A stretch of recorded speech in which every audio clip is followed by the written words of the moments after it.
Bueno, muchas gracias a la organización por la oportunidad de presentar nuestro trabajo. Muchas gracias a Nobrans y a Bazón Ibérica por coordinarlo. Un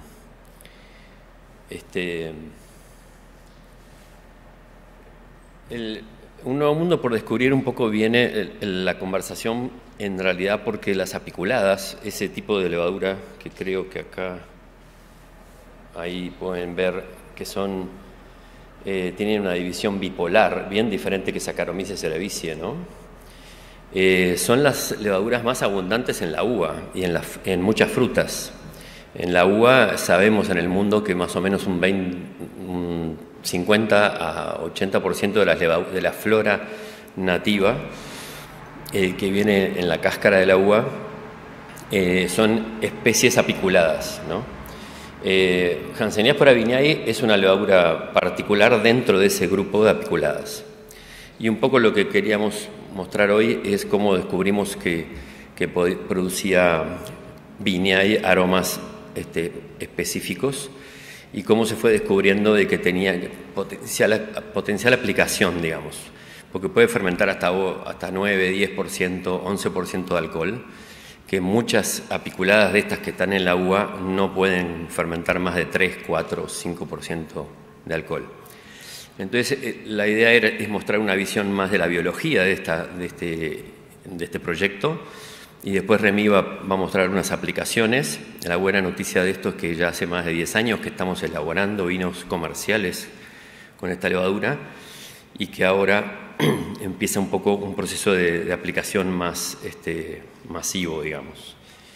Entonces, las características de Hansenías porabiniae es que produce una actividad metabólica aromática muy diferente que Saccharomyces cerevisiae. Por naturaleza estuvo muy bien la presentación de Cordente para introducir un poco la temática, porque también uno de los compuestos que más produce Hansenías porabiniae es el 2-feniletilaceto, que es el aroma a rosas o aroma a miel, determinados aromas florales, ¿no? Y ese es uno de los compuestos que más produce y son relacionados a bencenoides. No solo ese compuesto, sino muchos que tienen este anillo bencénico que ustedes ven ahí y que derivan de la fenilalanina, de la tirosina y del triptofol. Después la otra particularidad es que produce una actividad beta-glucosidasa activa en mostos de vino a pH bajos, ¿no? Existen muchas beta-glucosidasas que algunas no trabajan al pH del vino. Y eso aumenta los precursores aromáticos que están ligados en la uva, por ejemplo, los monoterpenos, toda la familia de los isoprenoides y norisoprenoides.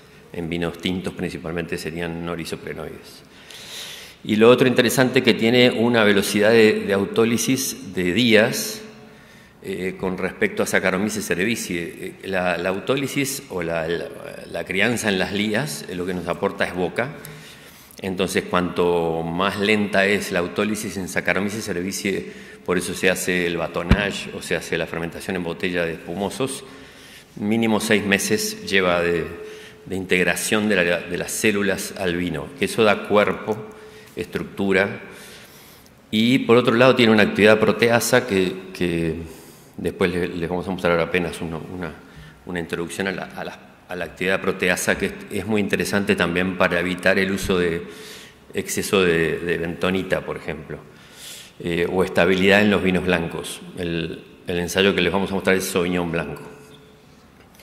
El principio un poco es que las levaduras son uno de los aspectos que en la enología introducen la tecnología humana, y esto ha asegurado la calidad durante los últimos 30, 40 años, y digamos, las flechas rojas acá lo que indica es lo que normalmente pasa en un terroir determinado. En muchos lugares está autorizado el riego, por ejemplo, sería una influencia en el terroir.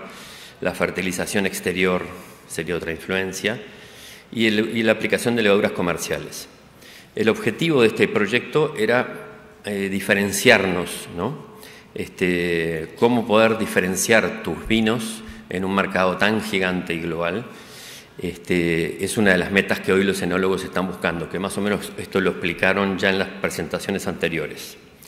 Entonces, esa era la meta del proyecto. Y lo otro interesante, que para diferenciarnos, lo que nosotros hacemos es principalmente tenemos que apoyarnos en las no Saccharomyces. Por eso en los últimos 10, 15 años se han puesto de moda recurrir a cultivos mixtos, recurrir a selección de levaduras no Saccharomyces. Tienen mucho más diversidad de especies y mucho más diversidad de metabólica, entonces va a aportar diferenciación, que es un poco el objetivo principal. Entonces, recurriendo a las no Saccharomyces, digamos, tratamos de hacer un relevamiento ya desde fines del 90, fines de los años 90. Está claro que una estrategia podría ser fermentar en forma espontánea. Como ya se discutió, los riesgos de la fermentación espontánea para un enólogo van a ser siempre un dolor de cabeza. Entonces vamos a tener que buscar métodos que aseguren no correr ese riesgo. Un año puede salir bien la fermentación espontánea, otro año puede salir mal, y esa es un poco la prevención que uno tiene que buscar. Y la estrategia de crecer en cultivos mixtos, las no Saccharomyces normalmente no todas terminan la fermentación, pero sí van a dejar una huella clara, una huella metabólica, aromática en los vinos, y eso está comprobado, depende cómo inoculemos, si es coinoculada o secuencial, pero va a enriquecer la complejidad del vino claramente. Entonces, eso es un poco los objetivos. En uvas sanas hicimos todo el relevamiento de flora. Ahí ustedes tienen un esquema, básicamente las especies de levaduras que encuentran en la cáscara de la uva, que normalmente son las que usamos. Existen unas especies endófitas en la uva, que ahí hay ejemplos que le quedan a ustedes ahí, que normalmente no son muy buenas fermentadoras, pueden aportar enzimas, pueden aportar cambios en el vino, pero no son muy buenas fermentadoras. Entonces, basados en eso, veíamos que esto, las apiculadas, ese tipo de especies, son el 60-70% de la flora nativa que encuentran en las cáscaras de la uva aquí en España, en Sudamérica o en otros países o en Australia. Y eso es un poco lo que veíamos que era raro, porque nadie usaba apiculadas en algunos procesos, ¿no? Y un poco lo que hicimos fue un método de selección de levaduras que se basa en la nariz, principalmente, muy simple. Hicimos microfermentaciones desde los años 80, 90 en adelante, y con cultivos puros en esas fermentaciones olemos. Me gusta, no me gusta, me gusta, no me gusta. Y así se fue haciendo una colección que hoy tenemos en la universidad de unas 800 cepas diferentes. Y por esas cosas, más o menos medimos que no hay más de un 5 o 10% de levaduras nativas que vienen con la uva que dan aromas atractivos, superiores en uvas sanas, ¿no? Quiere decir que también la fermentación espontánea corre un riesgo interesante, porque si tú dejas que fermente y hay un 80% de cepas que no van a dar ricos aromas, es un problema. Y entonces, ¿cómo hicimos para tratar de, digamos, descubrir y seleccionar esas levaduras por aroma? Fue la primera etapa. Después vamos a hablar algo de la lisis rápida que tiene en el caso de Viñae, que es una característica típica de la especie Viñae y no de las otras apiculadas. Hanseníaspora uvarum es la que más todo el mundo conoce, y van a ver que es una levadura apiculada que es muy abundante en uvas. Viñae es mucho más escasa. Y lo otro que vamos a hablar rápidamente es solo algo de proteasa, y Remy va a mostrar algo de la beta-glucosidasa. Pero vamos a referirnos un poco a esos tres puntos y cómo encontramos el fenotipo del sabor, vendría a ser esto, ¿no? Y lo hicimos con bajo nitrógeno. Esto quiere decir bajo nitrógeno asimilable. Diseñamos un medio sintético para estandarizarlo vendimia a vendimia, porque al principio usábamos mosto y los mostos cambian con año a año. Y entonces la estrategia era trabajar con levaduras que fermenten con bajo nitrógeno, por eso un poco que mostraron hoy que no produzcan sulfídrico. Cuando hay carencia de nitrógeno, uno de los productos que ocurren son el sulfídrico. Pero entonces, si ustedes se aproximan acá a esto, bajo nitrógeno, o sea, menos de 180 miligramos de nitrógeno por litro, es el YAN, quiere decir Yeast Assimilable Nitrogen, ¿no? Es donde se producen una gran cantidad de aromas frutales y florales muy intensos, que en la mayoría de la enología de la década del 70 para acá se resolvían con muchas levaduras al agregar amonio. Al agregar amonio estás enriqueciendo el nitrógeno y lo que lograbas era perder aromas, ¿no? Perder aromas, por ejemplo, azufrados, los tioles, que hoy conversaron sobre los tioles, se pierden muchos tioles al agregar amonio. Los ésteres, algunas levaduras pueden aumentar algún éster, pero otras bajan. Y los bencenoides y las lactonas también, cuanto más bajo el nitrógeno, más se producen. Y son aromas frutales atractivos, digamos. De ahí entonces un poco el desafío era levaduras que den aromas ricos con menos de 150. Bueno, entonces nos propusimos hacer nuestro medio sintético. Esto ya tiene muchos años y se hizo con 100 miligramos de nitrógeno, un mosto simulado con aminoácidos y amonio en una proporción de 100 miligramos de nitrógeno por litro. Muchas cepas comerciales las haces fermentar en este medio sintético y te dan aroma desagradable o sulfídrico o a isoácidos que no son muy buenos. Entonces, haciendo con este método es que encontrábamos apenas un 5 o 10% de levaduras superiores de aromas. Y entonces empezamos a identificar esas levaduras que eran superiores y de las apiculadas la única que aparecían eran Viñae. Las otras eran alguna Mechnicovia frutícola o Mechnicovia pulquérrima y muy esporádicamente alguna otra cepa de otras especies. Pero esto nos llamó mucho la atención porque las levaduras más abundantes en la fruta son las apiculadas y había una tradición de que no tenían muy buena, digamos, reputación. Y una de las explicaciones las descubrimos después cuando secuenciamos la primera levadura apiculada, fue secuenciada por el grupo nuestro en el 2012. Ahí tienen la publicación. Y la característica que teníamos, que si ustedes se fijan, estas son fermentaciones de vino blanco. La Hanseníaspora vinae producía menos acidez volátil que Saccharomyces cerevisiae. ¿Y por qué sería eso, no? Una foto que está interesante que vean acá es la diferencia entre una apiculada que se divide en las células hijas, salen por las puntas, es como un bolo, ¿no? O como un platillo volador, la forma de ellas. Y la de la derecha, esa célula que ustedes ven ahí, es la típica Saccharomyces cerevisiae, que tiene cicatrices, digamos. Sus hijas van saliendo por diferentes lados.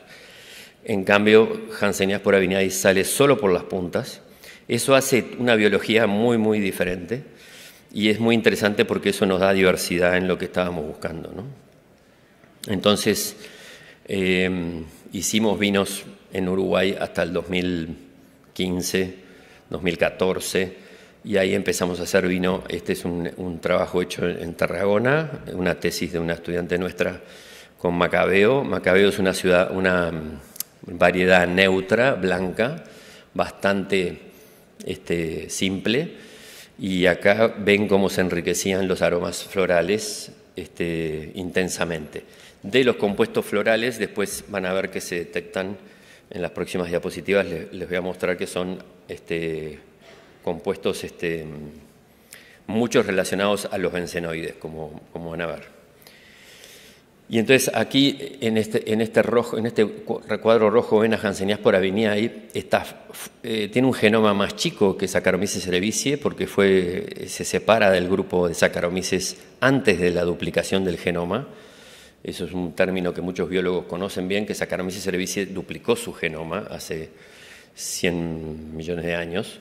Y las apiculadas no, están en el grupo externo, o sea que no se duplicaron, tienen un genoma más chico y más simple.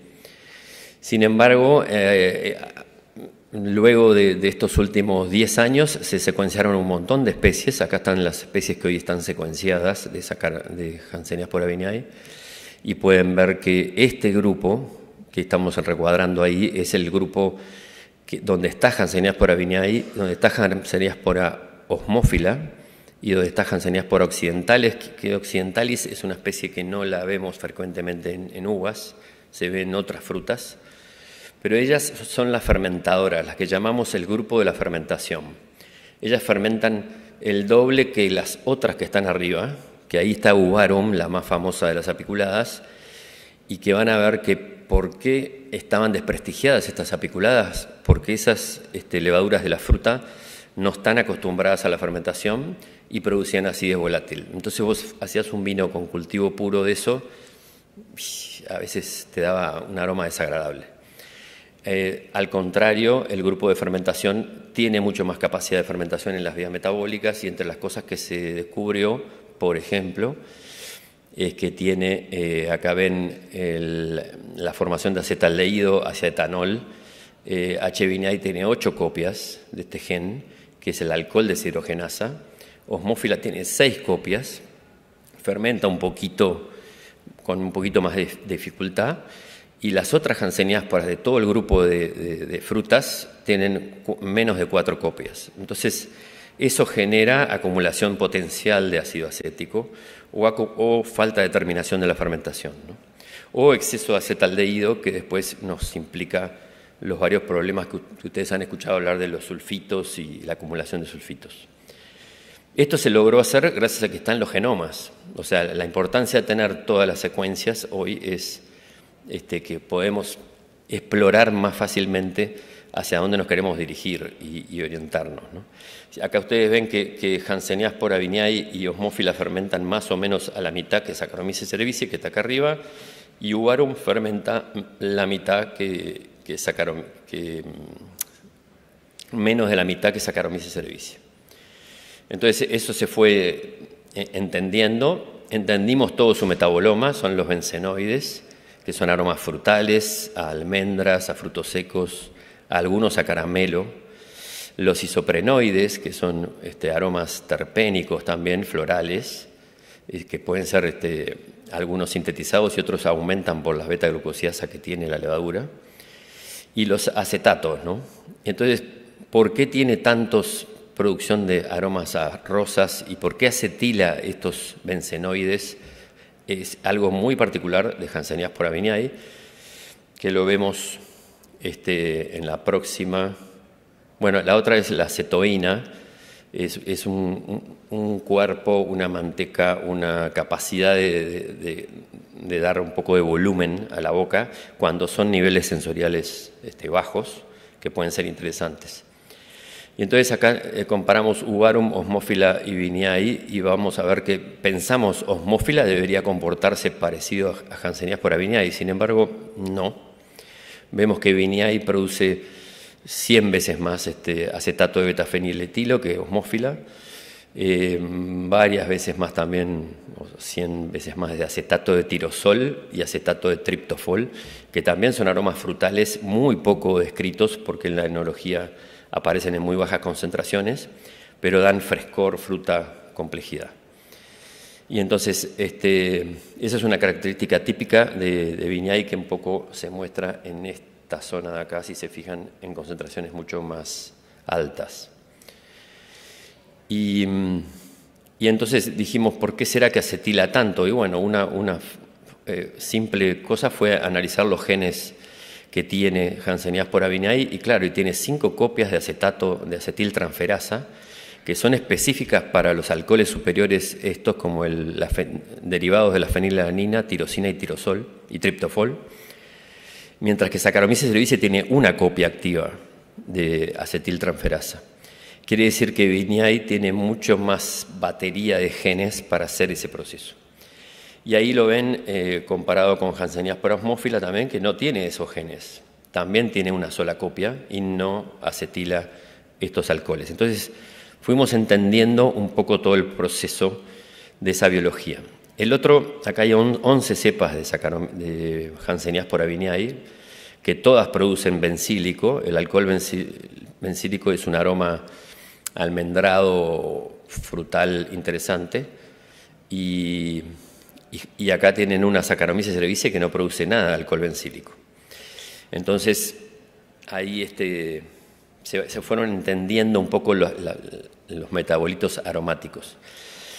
Y lo otro que un poco descubrimos también acá es que vos hacías fermentaciones a nivel industrial con Hanseníaspora viñae, donde inoculábamos a los 3, 4, 5 días, inoculamos una Saccharomyces cerevisiae. Y en cambio, si inoculamos solo Saccharomyces cerevisiae, desde el principio ven que domina. Saccharomyces cerevisiae es muy egoísta, decimos nosotros, que se quiere comer todo, los nutrientes, entonces no deja crecer a nadie. Hanseníaspora viñae deja crecer, y fíjense en el inóculo que se puso posterior, esto es una cepa Saccharomyces ALG 804, se mantiene en un nivel de población similar que varias otras cepas que conviven con Hanseníaspora viñae. Quiere decir que la diversidad que perdemos, esto es un esquema que arranca desde la uva, ¿no?, de la región del viñedo, cómo la cantidad de especies van bajando y vamos perdiendo diversidad. Uno de los desafíos que hoy los enólogos quieren es volver a recuperar esa diversidad. Esta estrategia podría llamarse, y de hecho la llamamos en un trabajo que se hizo con Paul Henschke de Australia, que son como más amigables, menos egoístas Hanseníasporas viñae que Saccharomyces cerevisiae. Entonces ahí mostramos un poco todo lo que fue la selección por sabor. Estoy bastante bien, ¿no? Y ahora vamos a hablar de la lisis celular, y solo les voy a mostrar unos pequeños esquemas. Esto es Uvarum, la levadura esa muy abundante en frutas, Hanseníaspora uvarum. Nosotros no la haríamos vino con esa levadura porque ya tenemos experiencia que nos da muy variables aromas y defectos. Y por ejemplo, pensamos, todas las apiculadas deben morir rápidamente. Y fíjense que acá, en esta gráfica acá abajo, esto que ustedes ven ahí es la viabilidad celular y la integridad de membrana. En 12 días, 15 días después que está fermentando Hanseníaspora viñae, la va perdiendo esa viabilidad celular. Sin embargo, acá arriba, Uvarum y Saccharomyces cerevisiae no la pierden. Esto es algo raro. ¿Por qué muere tan rápidamente Hanseníaspora viñae? Es muy interesante desde el punto de vista tecnológico porque nos da boca, nos va a dar esa lisis que tenemos que esperar en un vino espumoso 6 meses, mínimo 9 meses, no tendríamos que esperarlo. Un Chardonnay recién hecho podría tener mucho más boca que un Chardonnay dejado 6 meses con Saccharomyces cerevisiae, y eso es un poco una de las interesantes cosas que hay acá. Y lo otro que Uvarum no se comportaba igual, y después entonces agarramos, y estos resultados no están en publicación ahora, pero no encontramos otra Hanseníaspora que muera tan rápidamente. Y entendimos que muere cuando acaban los azúcares. Apenas acaban los azúcares, Hanseníaspora viñae ahí acabó los azúcares, ella se empieza a morir. Desencadena todo un sistema de suicidio, ¿no? Se muere para entregarnos a nosotros esa lisis mucho más acelerada. Y ahora estamos estudiando que el agregado de amonio, por ejemplo, en una fermentación acelera también la muerte celular de viñae. O sea que si ustedes van a hacer un vino con viñae mañana y la inoculan y le ponen amonio no precisa ella amonio, ella no va a producir, nunca produce sulfhídrico, entonces ella con bajo nitrógeno trabaja mucho mejor. Entonces evitaríamos, si la quisiéramos matar para que se lise rápido, agregamos amonio y metemos Saccharomyces cerevisiae en ese momento. Si que no queremos que se nos muera tan rápido, no agregamos amonio. O sea que son cosas que estamos aprendiendo en una especie que no tiene nada que ver con Saccharomyces cerevisiae. Y solo les voy a mostrar algunos resultados de proteasa, que es interesante para disminuir el uso de bentonitas. Ustedes saben que la mínima intervención se basa, cuanto menos manipulemos el vino, menos aromas perdemos. Eso está en una ecuación que es clarísima, No hay otra forma que tratar de disminuir al mínimo. De ahí vino la moda de los vinos sin filtrar, o de los vinos que tienen mínima intervención con agregado de adyuvantes externos. Cuando vos tratás con bentonita un Sauvignon blanco, estás perdiendo aromas. Y es la variedad más inestable proteicamente que hay, ¿no? Entonces acá hicimos unos ensayos con Sauvignon blanco y vemos, por ejemplo, que las Hanseníasporas viñae, algunas tienen proteasa muy activa, como esta de acá. La que está verde acá es Saccharomyces cerevisiae, es el control, que es una cepa de Vinogrands de Chardonnay. Y ahí esta columna que está ahí abajo, 5 veces menos proteínas va a tener el Sauvignon blanco fermentado con Hanseníaspora viñae. Eso quiere decir que vamos a agregar 5 veces menos bentonita, vamos a remover o vamos a orientarnos hacia una filosofía de mínima intervención. Hay un relevamiento acá de 35 cepas que todavía no los terminamos, por eso no se los muestro. Pero resumiendo, y para dejar a nuestro amigo Remy presentar su parte más aplicada, básicamente esto resume lo que es Hanseníaspora viñae. Prefiere microaerobiosis, o sea, le gusta fermentar tintos en tanques abiertos.